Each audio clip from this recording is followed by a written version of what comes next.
लौह पुरुष सरदार वल्लभ भाई पटेल की जयंती के अवसर पर पूरे देश में राष्ट्रीय एकता दिवस के तहत विशाल यूनिट मार्च निकाले जा रहे हैं। सरदार पटेल, जिनका जन्म 31 अक्टूबर 1875 को गुजरात के नाडियाड में हुआ।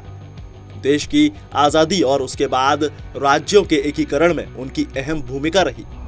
इन्हीं योगदानों के कारण उन्हें लौह पुरुष का दर्जा दिया गया।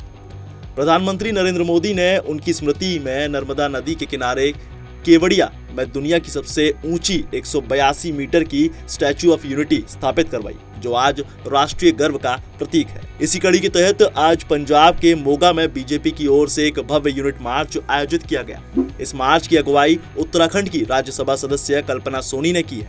मार्च में सैकड़ों लोगों ने बढ़ चढ़कर हिस्सा लिया। लोग तिरंगे, बैनर और सरदार पटेल के संदेशों के साथ पैदल मार्च करते दिखाई दिए। इसी कार्यक्रम का मुख्य उद्देश्य देश के हर समुदाय को एकजुट करना और स्वदेशी को बढ़ावा देना रहा। कल्पना सोनी ने कहा कि सरदार पटेल ने देश को एक धागे में पिरोने का काम किया है और आज इस एकता को मजबूत करना हर व्यक्ति का कर्तव्य है।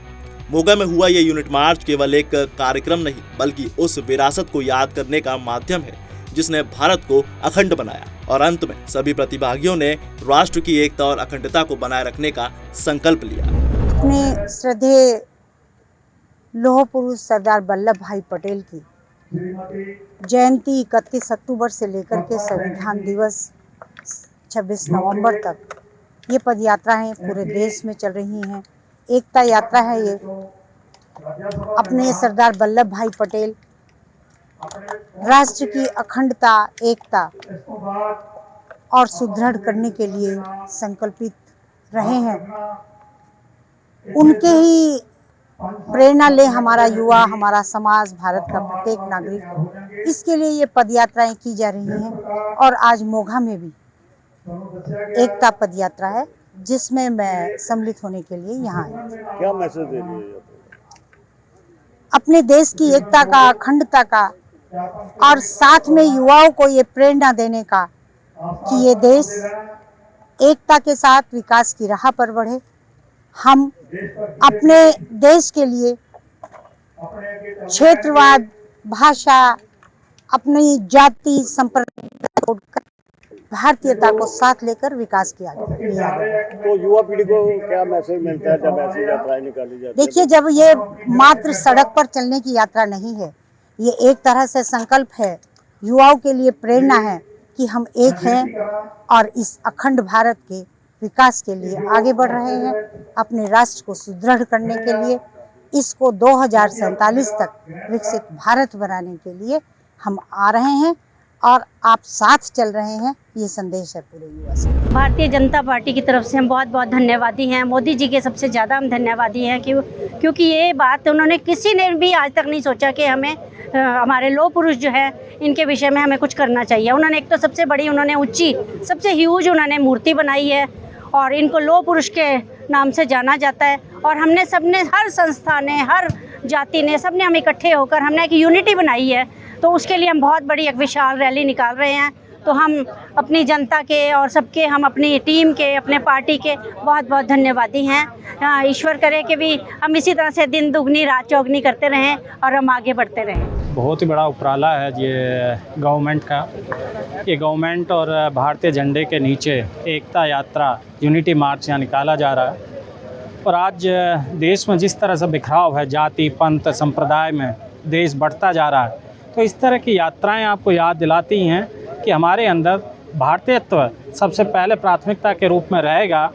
तो राष्ट्र के प्रति हम सबका जो बोध है या हमारा कर्तव्य है, तो राष्ट्र में फिर बिखराव नहीं आएगा। अब आप देख रहे हैं कितनी भीड़ में यहाँ बच्चे बैठे हैं। ये किसी अलग अलग जाति, पंथ, संप्रदाय से भी हैं। किसी का किसी पार्टी के अंदर विश्वास है, कोई यहाँ आम आदमी से भी है, अकाली दल से भी है, भाजपा से भी, अलग अलग पार्टियों से अलग हैं, लेकिन सभी एक झंडे के नीचे, भारतीय झंडे के नीचे यहाँ हैं और भारतीयत्व का एक जो विश्वास लेकर यहाँ पहुँचे हैं। सबको अपनी तरफ से आज के शुभ दिन की मुबारकबाद देता हूँ।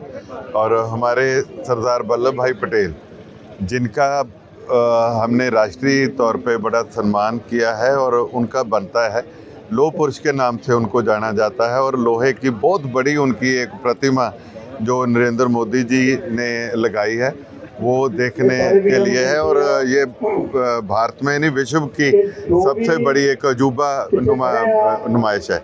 तो आज हम मोगा में जो यूनिटी यात्रा निकाल रहे हैं, एकता यात्रा, वो उनको ही समर्पित है, सरदार पटेल जी को। और जैसे ही उन्होंने 562 जो छोटे छोटे राज्य थे देश की आज़ादी के बाद, उनको भारत में मिलाकर और एक अखंड भारत बनाया।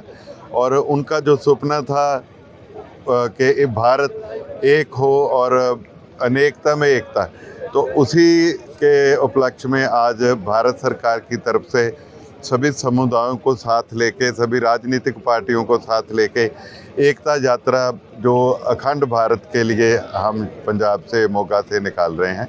और मैं शुभकामनाएं देता हूं और लोगों को आह्वान भी करता हूं कि आओ, धर्म से, जात से और राजसी भाईचारे से ऊपर उठ के हम एकता में विश्वास करें। और जैसे पंजाब बड़े लंबे समय से बड़ी त्रासदी में रहा है, अब उसको नज़र ना लगने दें और एकता बनाई रखें। सरदार वल्लभ भाई पटेल जो हमारे भारत के पहले गृह मंत्री थे, उनकी 150वीं वर्षगांठ के उपलक्ष्य में ये जो आज यूनिटी मार्च मनाया जा रहा है सारे भारत में, इसके लिए मैं मोदी सरकार को भी बहुत बहुत धन्यवाद देता हूं, क्योंकि ये आज की ज़रूरत है। जैसे उस वक्त 550 के करीब रियासतें थी और उनको हमारे जो पहले गृह मंत्री है सरदार वल्लभ भाई पटेल ने एक करने में, और ये भारत जो हम आज देख रहे हैं उसका स्वरूप देने में उनका महत्वपूर्ण योगदान है। तो उसी उपलक्ष्य में उनको श्रद्धांजलि के रूप में भी, और आज भी एक बहुत ज़रूरत है, समय की पुकार है कि हम जात पात से ऊपर उठ के, धर्म से ऊपर उठ के हम सभी को एकजुट रहना चाहिए। और जो उन्होंने सपना देखा था अखंड भारत का, उसको हमेशा कायम रखना चाहिए। बहुत बहुत धन्यवाद। फिलहाल इस खबरों में इतना ही। ज़्यादा अपडेट्स के लिए जुड़े रहिए पंजाब केसरी के साथ।